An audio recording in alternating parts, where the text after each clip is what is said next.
मंजिलें उन्हीं को मिलती हैं जिनके सपनों में जान होती है।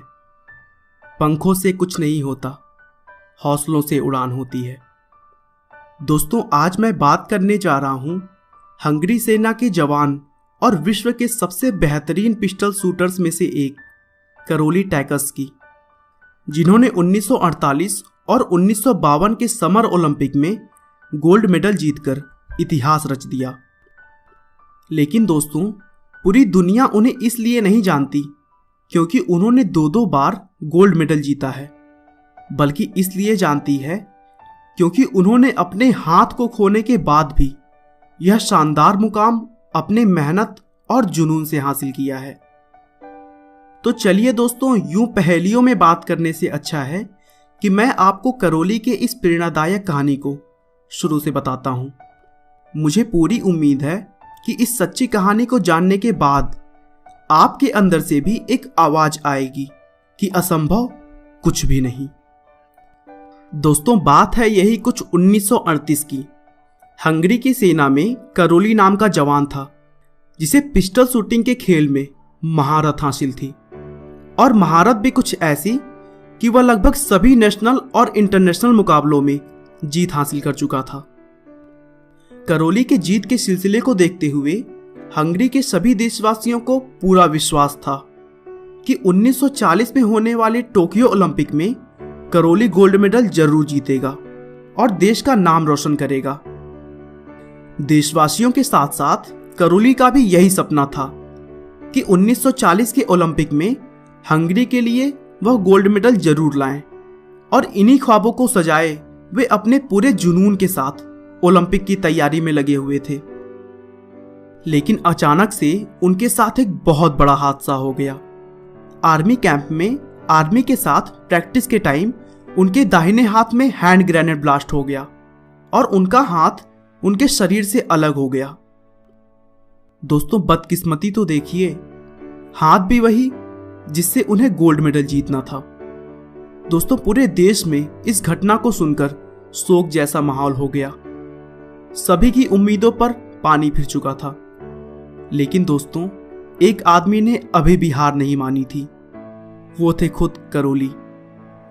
हादसे के कुछ महीने बाद जब वे वापस आए तो उन्होंने ठान लिया कि ओलंपिक तो मैं जीत कर रहूंगा। क्या हुआ, मेरा दाहिना हाथ, मेरा बेस्ट हैंड आज मेरे शरीर का हिस्सा नहीं है, लेकिन मेरा बायां हाथ तो है जिसे मैं अपना बेस्ट शूटिंग हैंड बनाऊंगा, और यही मेरे देशवासियों के सपने को पूरा करेगा और ओलंपिक में गोल्ड मेडल लाएगा।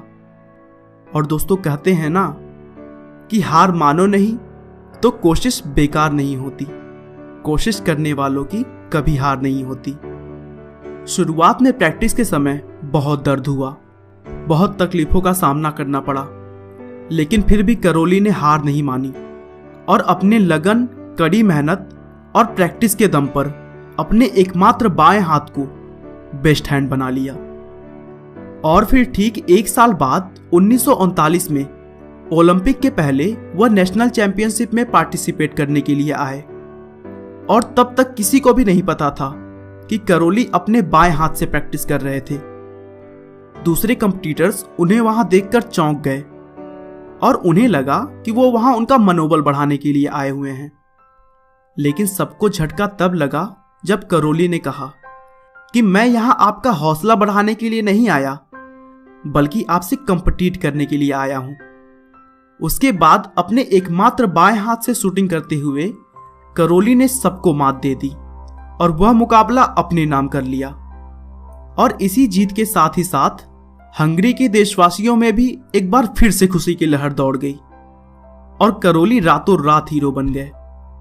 दोस्तों, अब इंतजार था एक साल बाद होने वाले 1940 ओलंपिक का। लेकिन 1940 का ओलंपिक विश्व युद्ध की वजह से रद्द कर दिया गया, जिससे एक बार फिर से सभी को निराशा हाथ लगी।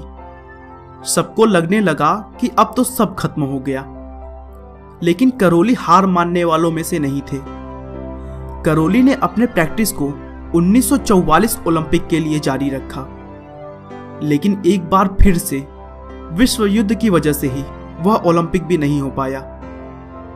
अब करौली का उम्र भी उनका साथ देना छोड़ रहा था, लेकिन इसके बावजूद उन्होंने हार नहीं मानी और फिर आखिरकार 1948 के ओलंपिक में अपने से कहीं जवान और जोशीले कंपटीटर्स को हराकर अपना और अपने देश के सपने को पूरा किया और शूटिंग में हंगरी को गोल्ड मेडल दिलाया।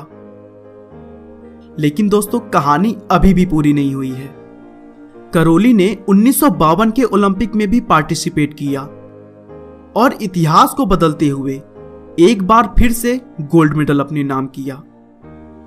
दोस्तों, एक बात याद रखिए, हारने वालों के पास कई हजार बहाने होते हैं, लेकिन जीतने वाले के पास बस एक वजह होनी चाहिए जो उसे जीत दिलवा सकती है।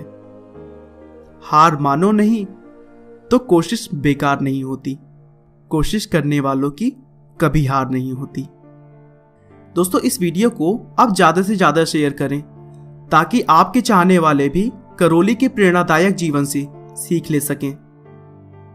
आपका बहुमूल्य समय देने के लिए बहुत बहुत धन्यवाद। इस वीडियो को लाइक करके आप हमारा मनोबल बढ़ा सकते हैं। दोस्तों, अगर आप हमारे वीडियो को मिस नहीं करना चाहते तो कृपया चैनल को सब्सक्राइब कर लें। आपको यह कहानी कैसी लगी हमें कमेंट करके जरूर बताएं। धन्यवाद।